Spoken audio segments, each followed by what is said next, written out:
Kapatid ni Ara Mina na may Down syndrome. Crush na crush si Paolo Avellino. Say mo, Kimi.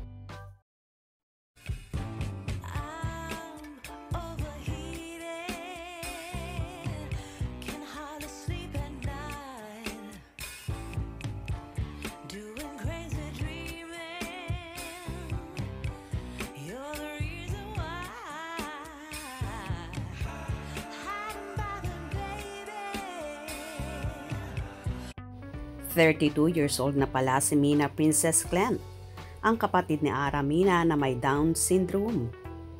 Batching ang term of endearment nila dito at mahal na mahal nila ito. Lalo na ni Ara dahil para sa kanya, ang sister ang kanyang lucky charm. Si Batching ang dahilan ng ilang advocacy projects ni Ara noon pa man dahil gusto niyang mas ma-educate pa ang mga tao tungkol sa mga gaya ni Batching na may special needs.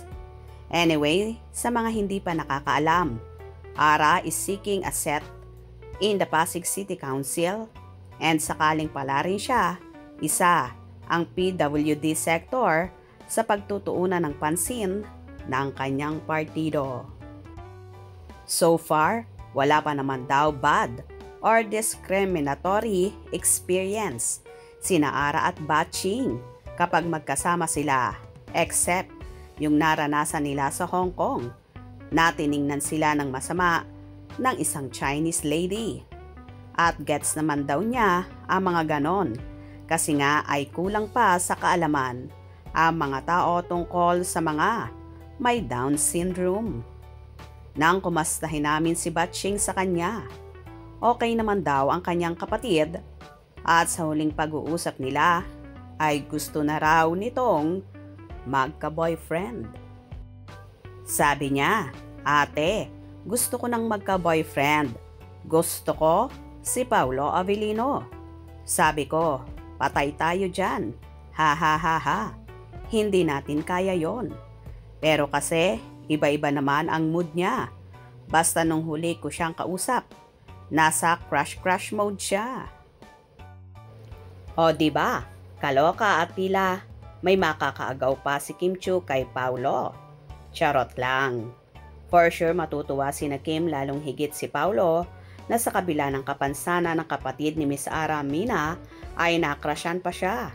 At malaki naman ang respeto ng Kim Pao sa mga taong may Down syndrome. Kaya nga baka kapag nalaman pa ito ni na Kim at Paolo ay magkusa pa silang tumulong. Lalo sa mga taong may kapansanan kagaya ng sisterette ni Miss Ara. Iba talaga ang karisma ng isang Paolo Avellino na lahat na lang ata ay nanggigigil at nagkakakrush sa kanya. So handsome naman kasi ng boyfriend ni Kimi kaya naman marami talaga ang nagkakandara pa at nais makatrabaho ang aktor. Okay lang yon kay Chinita Princess. Basta trabaho lang at walang personalan. At for sure naman, iginagalang at inirerespeto ni Paolo ang feelings ng kanyang the one and only love na si Kimi. Hope you enjoyed. Please subscribe for more info.